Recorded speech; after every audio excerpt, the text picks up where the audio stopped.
gentlemen, will you please be seated? We're going to go in the next 30 seconds. Thank you very much.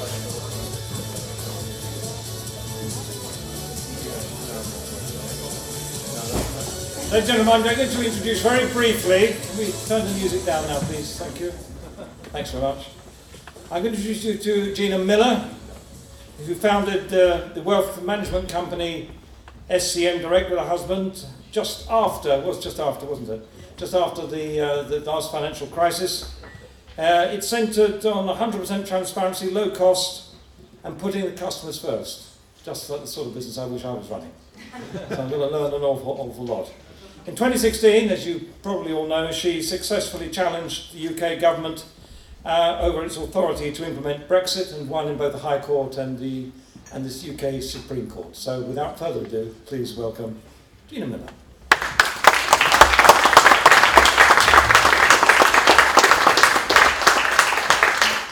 Good afternoon, everyone, and thank you so much for inviting me here today, having just done another case, which I have to say I never envisaged I'd be doing 3 years ago, or 2.5 years ago. But history seems to be repeating itself in many ways.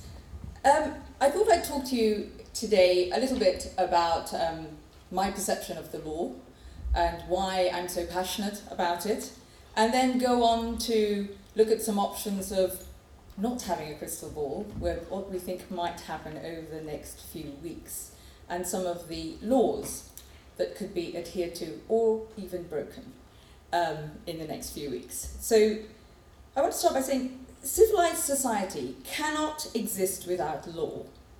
Law is the foundation of stable society, that which makes it, that which preserves it, and keeps it together. It is in fact the essence of civil society. Those are not my words. Those are the words of an American judge called Joseph Bradley, who said them a century and a half ago. To me, they echoed as true today as they were then. How did I even get this passion for the law? From my father.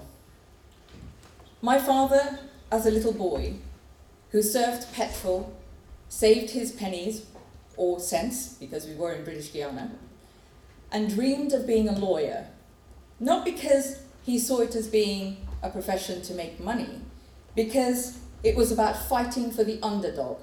Those were his words. He not just fought for that position, he studied at night school, became a lawyer, but then rose to become Attorney General. And growing up at his knees gave me the passion and respect for the law that I have today.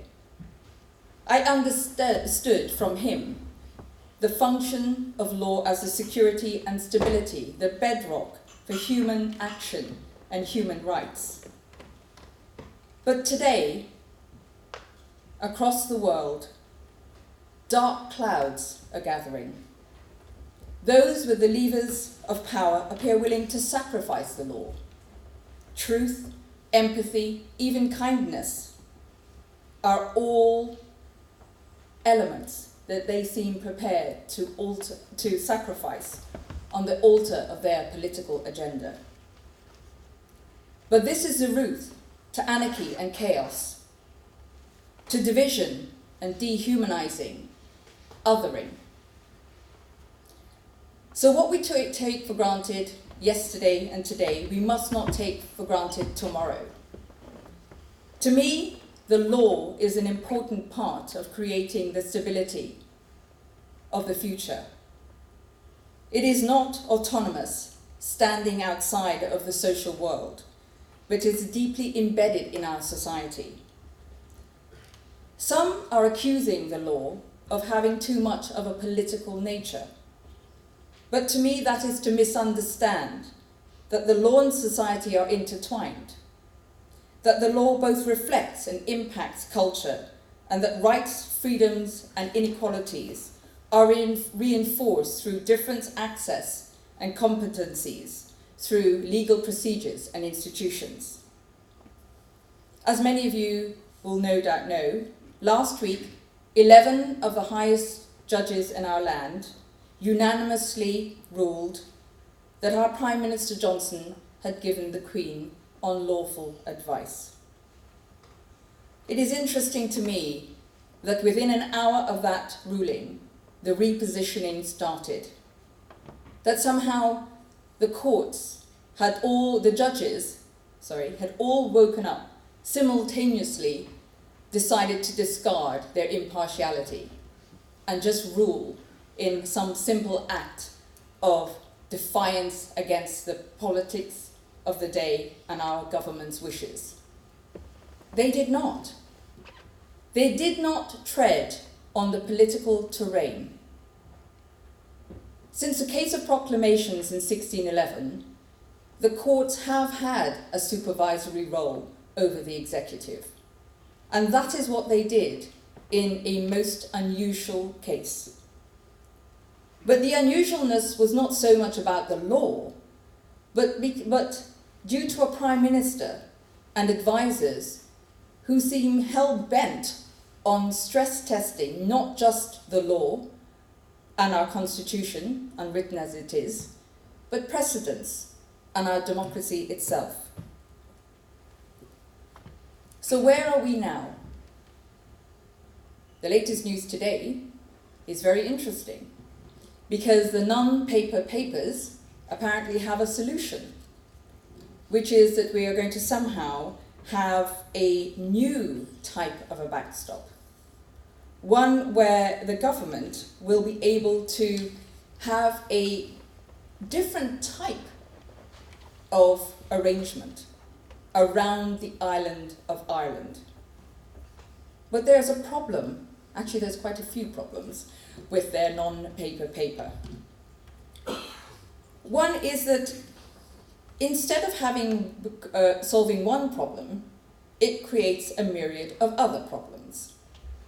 So the idea of having a 5 to 10 mile check on either side of where would be a border creates 20 miles that now need to be surveyed. In an area of Ireland that has one very small but important snag. If you go there with your computer or even your phone and try to download a file, you may find you either don't have any connectivity or you might need to do it overnight. So the idea that this new technology is going to be able to solve all these problems is a fantasy. The other thing in the non-paper papers is that Mr. Johnson's then, now Prime Minister Johnson's words of a vassal state for 2 years, were we to pass the withdrawal agreement, according to his paper, it actually needs to be for 4 years, because as I said, the technology is not available. So in his words, no vote, no voice, no veto, vassal state, he has just extended it by 2 years. But to the law, we're hearing that the Benn Act will be adhered to and will be somehow, but he will still leave. I'm not particularly bothered about the Benn Act, funnily enough, because yes, there are some loopholes in it, but Parliament is back where it should be, and I'm sure it's going to tighten up some of those loopholes. Fixed Term Act, I'm not particularly bothered about that either, because actually there are humble addresses where if the leaders of all the other parties decide to write to the Queen to say there is no confidence in the Prime Minister, there will be no confidence in the Prime Minister. There are tools available to this Parliament. The one I want to get to, and I will leave you with before we have some questions no doubt, is the European Withdrawal Act that was passed in July of last year. Because it seems to have been conveniently forgotten or ignored. Because Section 10 in that Act is very specific. Let me read you some of the provisions of that Act. It says, it's entitled Section 10, Continuation of North-South Cooperation at the Prevention of New Border Arrangements. And in part of that section, it says, nothing in this Act authorises regulations which A. diminish any form of North-South cooperation provided by the Belfast Agreement, or B. create or facilitate border arrangements between Northern Ireland and the Republic of Ireland after exit day which feature physical infrastructure, including border posts, checks or controls, that did not exist before exit day, and are not in accordance with an agreement between the United Kingdom and the EU. So I'm not quite sure how they're going to get around that provision, which, by the way, is not an agreement to be voted on. It has been voted on and is in an Act of Parliament that was passed last year. The other thing which is quite interesting about the withdrawal agreement is that actually it says that the 1972 Communities Act is not repealed until exit day. So as we stand today, it has not been repealed. But on to other plans that you may be reading in the papers. I can tell you, as of this morning, I've been told that the Cabinet is split 3 ways. There is no agreement for anything. There is no agreement in a vote of no confidence because the opposition parties can't agree on who would form the next government. There is no agreement on who would head up a unity government. So as we stand at the moment, it is clear as mud that nobody has a clue what is going to happen next, and apparently we're leaving in 30 days. There is all to play for, but then again, this government is determined to win, whatever that means. Thank you.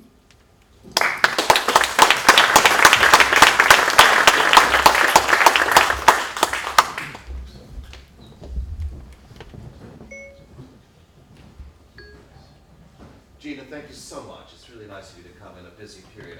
I suggest and come and chat to us. I'm Sheriff of the City of London at the moment, and so one of the theme for this year is primacy of the rule of law. And it's very clear that we have quite an upset judiciary in many cases for a variety of reasons, not just the lack of support that they're getting, but the state of, thank you very much, but very much the state of the prisons, the ability of legal aid to function. So there's a lot going on there. And I agree with you as well. The primacy of the rule of law is the underlying feature of society. Quite interestingly, those of you know that I have a defense background. We used to study, believe it or not, the primacy of the rule of law in our strategic studies. And it's the first thing that you have to try and get going in any type of war zone if you're trying to bring it back to normalcy. So your fighting this case is really important. But I'd like to turn, if we could, just briefly to your thoughts on Brexit. There's all to play for. You've said that we're all leavers now, I think, in an interview on Radio 4. Where do you feel things might go in a positive way? I'd have to say I would, when I said that 3 years ago, it was just after the vote, and I presumed that there would be very innovative solutions put forward. I was actually part of a group across Europe who looked at a third pillar and having a tiered membership, and we would be the first country to actually adhere to that. And how that would have worked was that we would actually build up that pillar but stop at the law, because we would then just join the EFTA court.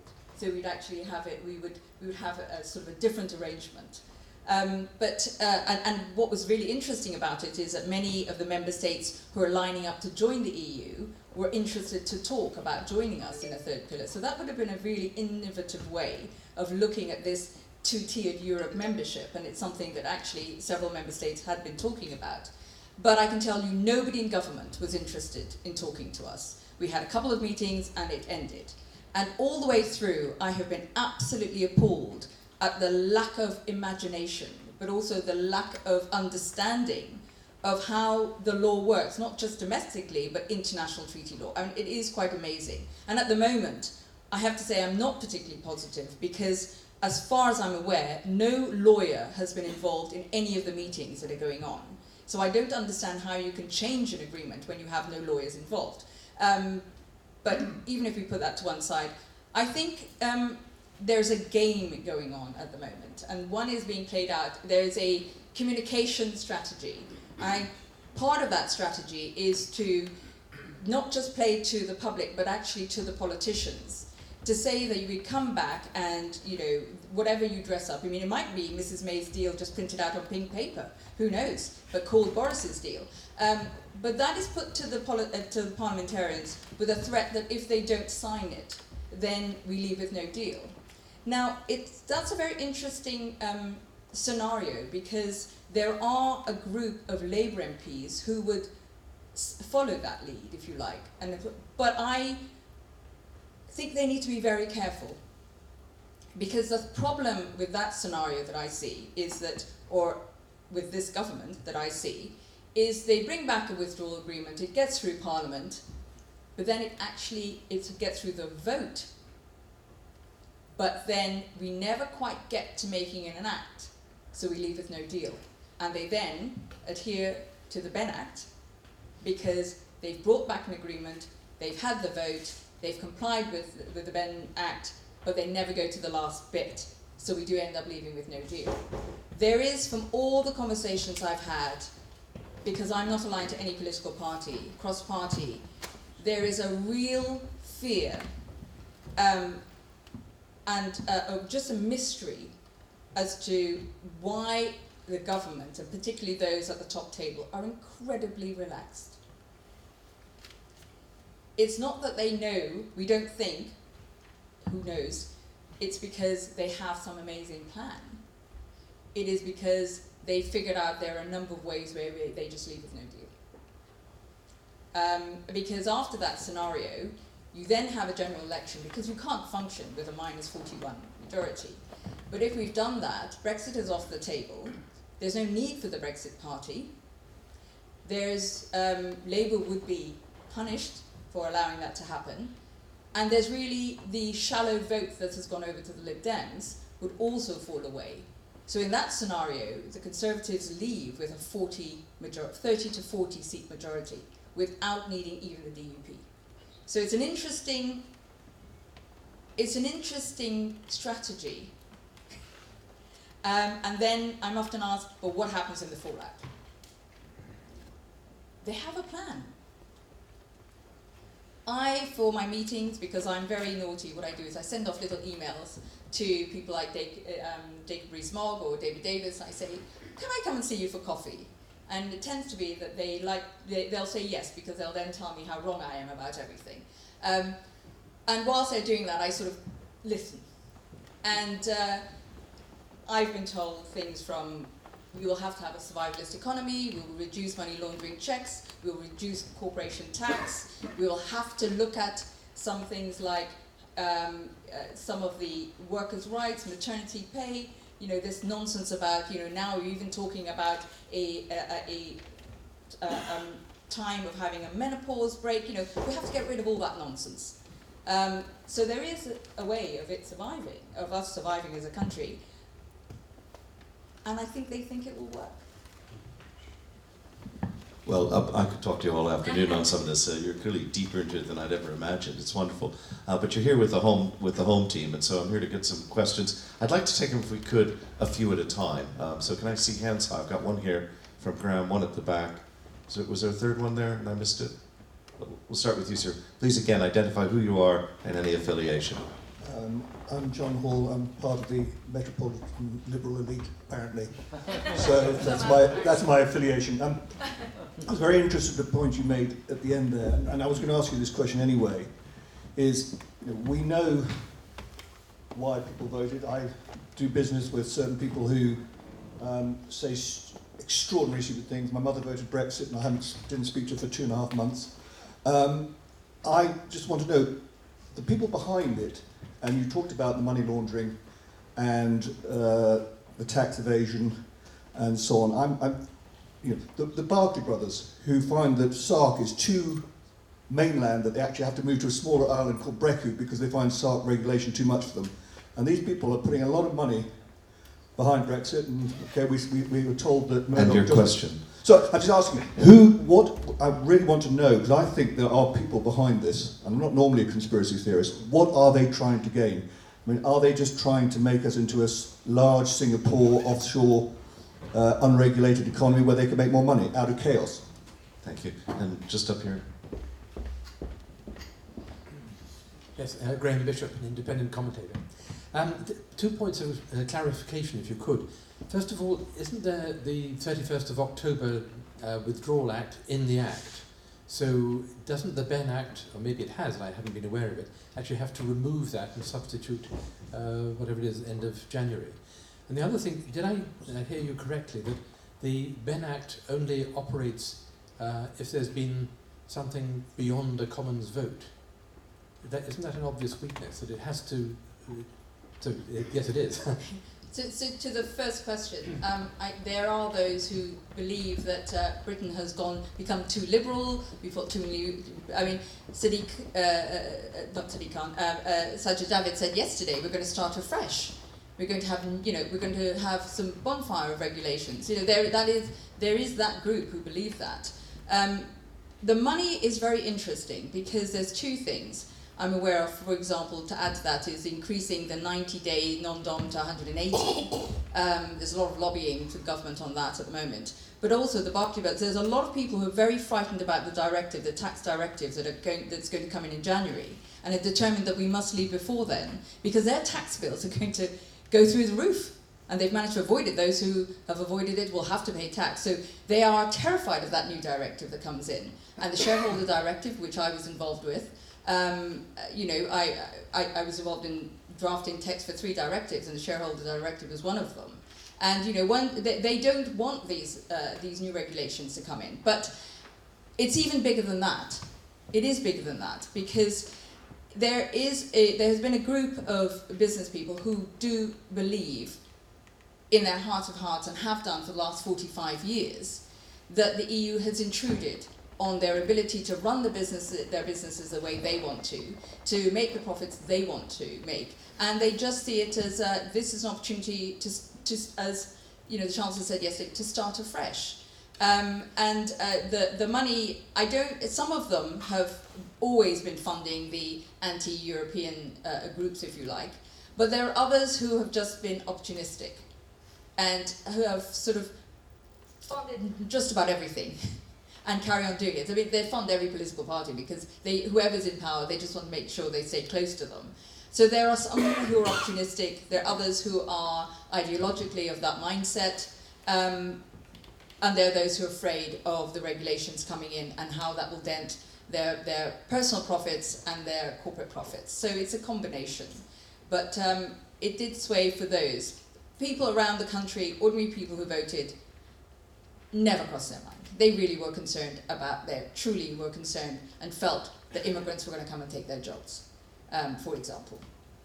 To Graham's question, the Ben Act actually has about 3 or 4 flaws in it, and with Parliament back, they're on it, and they're on it because unfortunately, drafting legislation is very different from being a lawyer.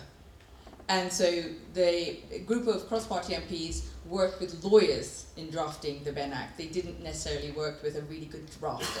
So they now have on board 2 or 3 really good people there who are helping them there are 2 or 3 loopholes in there. But they're going to do that. So I wouldn't worry too much about the Ben Act. It's actually the least of my worries at the moment is actually the Ben Act. What is your biggest worry? My biggest worry is that this Prime Minister is not going to play by the rules, the gentleman rules of our constitution, our conventions. For example, if there is a vote of no confidence, it's only convention that the Prime Minister goes. He doesn't actually have to go. This idea that it could be that the Queen has to get involved if he refuses to go and sacks her Prime Minister. Well, that hasn't happened since William IV in 1843 and Lord Melbourne, and she had to get rid of him. And what happened was Lord Melbourne, too radical a government, he had to go. Robert Peel was brought back, he couldn't form a government, and Lord Melbourne had to be brought back again. History could be repeating itself in that she gets rid of, if it were to happen, Johnson has to go, there is no real government there, and then he has to be brought back again. So we are in incredibly uncertain times, and what worries me the most is we have advisors to the Prime Minister who have no respect for our law, our civil service, and our conventions. Other shows of hands there? This is the home audience in a sense because you began your career here in the city. And I'm sure that when you're speaking with politicians and they push yes, yes, yes, but what do you know? You might fall back on it. What do you see as the implications for the city of a hard Brexit or a no-deal Brexit? I think what happened with the withdrawal of equivalence in Switzerland is it doesn't bode well for us. This whole idea that our rulebook, that the FTA rulebook is ready, actually the passporting, 13,500 passports, there are 5,000 in, but what about the 8,000 out? There's no provision in the rulebook. Are we going to just open our floodgates and say, come and take the shirts off our back? Because that's what's going to happen. Because, you know, we aren't ready. If you think the number of businesses who wanted to wait and see are now trying to get, you know, some of their business or a foot into Europe, there isn't much bandwidth. You know, Amsterdam doesn't have the bandwidth, Dublin doesn't have the bandwidth, Luxembourg is nearly there already as much as they're recruiting. You know, we have a problem in that equivalence is not there, and the equivalence under GATT, if we were to go to WTO, it's very embryonic. It's not in the same stage as it is rules and regulations under Europe and our membership there. So we go into the unknown, and many businesses, I mean, you know the figures, 13 trillion we think is already left. There are many businesses I speak to who have not said anything, but we know that even if we remain now, they have made their decisions. And whilst everyone's talking about money, there's a bigger problem, which is talent. There is a real problem recruiting in the city at the moment, because people simply do not want to be here. Well, I've got probably two more questions and we'll sadly be out of time. Michael, did you want to ask something? Just wait for Michael. I think in many ways these are observations. Michael McKee, I'm a partner at the partner, international law firm. I mean, the first, I would say, in relation to the judgment, that having read the judgment, I think the important thing about that. Could you hold it closer to your mouth and then repeat the question? Having read that judgment, it is a very, very solid judgment. Yeah, it's all up. Just hold it that direction. Okay. There you go. Sorry, it's a very solid judgment. I've studied judicial review and constitutional law, and it's backed up very thoroughly by case law. So I would just completely endorse what you said about it being absolutely critical in terms of reinforcing the rule of law. I hope you don't have to go back to court again for another one, depending on how things develop over the next few weeks. The second point was vis-a-vis passporting out. I mean, the reality is, of course, there will be no passporting out in a Brexit, whether there's a deal or no deal. But I think because of the amount of work that the regulators have done in requiring firms to think about what they then do, the vast majority of firms have already reached their conclusions. Some have already set up, obviously, within Europe for the European business. Quite a lot, though, their conclusion has been to actually say, well, we don't have enough customers in Europe to justify it. So I think relatively few firms that are in the UK will suffer as much as might have otherwise been expected, largely because of the length of time that's passed. So those are observations, not a question. Well, thank you. Gina, two more if I might, and then we'll... the first one is really backing out and leaving the constitutional stuff sort of detail. It would appear to me we have two events that need to happen. One is at some point a general election, and at some other point some type of democratic affirmation of a position, and they may not be the same event. What order should those occur in? I think it depends on who's in power, because, you know, the Labour Party apparently have said, but they might change it tomorrow, that if they were in power, they would negotiate a deal, and then there would be a vote, another vote, a referendum on their deal and remaining. But that's what they've said at the moment. When they get in power, we don't know what they'll do. Or the other thing I can see happening, I have to say, on that putting it to bed. Because, you know, in the UK, we're very guilty of forgetting about what the other 27 are doing. You know, they read our papers and watch what we're doing all the time. But we are very guilty of not reading their papers and looking at their press and listening to them. And as far as I'm aware, there are a handful of countries who now want us to remain. They have gone past the point, and they have been trying all the time to keep us in. And you know, but once Prime Minister Johnson came on the scene, things changed. But the idea that we have a if we have a general election, we have a general election, then there's no need for a referendum. You know, it will then be about what our relationship looks like in the future. And that's actually if there's a withdrawal agreement as well, because it will have to be about, you know, the political declaration, you know, might as well throw it in the bin because there's nothing legally binding on that. So we'll have to start from scratch as to building up what that future relationship will look like. So in either scenario, leave scenarios, we have a huge mountain of work to do. If it is an extension for another vote, I have to say it worries me. I was one of the people, I was involved with designing another vote in March 2017. But since then, I've spent a lot of my time travelling around the country, specifically to leave areas. And I really, really worry what 6 months of campaigning, say, or however long it is, of campaigning, where we have created a platform and oxygen for Farage and Vote Leave and all these organisations to go out in the community and start campaigning and giving them free rein and a voice.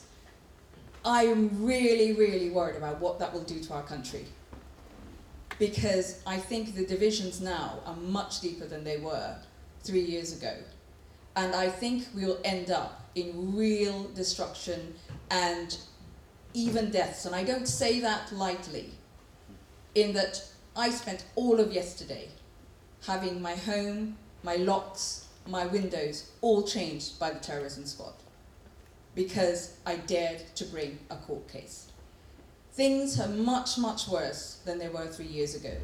An election, you have 25 days versus however long, and that is my other big worry, is that those pushing for another vote, for a people's vote, for a referendum, are looking at themselves and are not looking at our country, and I worry about what they will do to our country if we go through that process. If we leave, what will the Remainers say about the consequences? I think if we leave, then the battle lines change.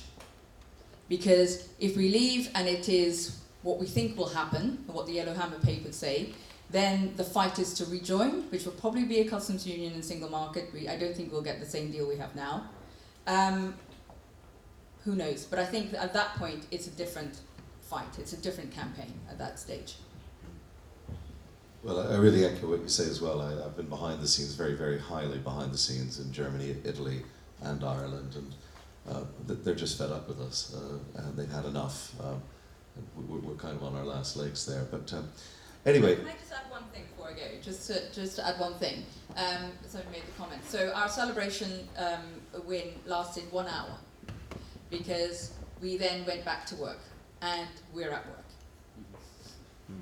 Final question for you. The City of London Corporation took a sounding of the population before the vote, before the referendum, and it came down 65-35. 65 remain, 35 to leave. And I agree with you. These divisions have grown deeper and deeper. You know, to the point it's like the Roundheads and the Cavaliers. You know, I'm a Remainer, I'm a Leaver, etc. These divisions are deep. So I'm not claiming that all of us here are of one mind, and I don't intend to. But assuming those proportions are roughly right, to the 2/3 of the room that might like to support you, could you please tell them what they should do to do so? Gosh. I think if we get an extension and we go towards an election, it has got to be about a tactical voting campaign, the biggest we've ever seen. Because at the moment, if the Conservatives and Brexit Party work together, the Remain vote will be split 4 to 5 ways, and they will leave with a 100-seat majority, or somewhere around that. So it has to be, and I did it once, when I launched Best for Britain, the taxable voting campaign in 2017, nobody in the UK had done it on that scale, and I will have to do it again, and we are ready to do it again. If it is a vote, I don't think it will be a vote, but if the Prime Minister decides to stress test the law again, then whatever we announce, I announce, please support, because we're ready. The European movement is also doing a strict tactical voting. Yeah. Gina, it's been a real delight. Herbie, a coup of yours to get somebody as influential here and our opportunity to ask you some candid questions, and we really appreciate it and wish you the very best. Thank you.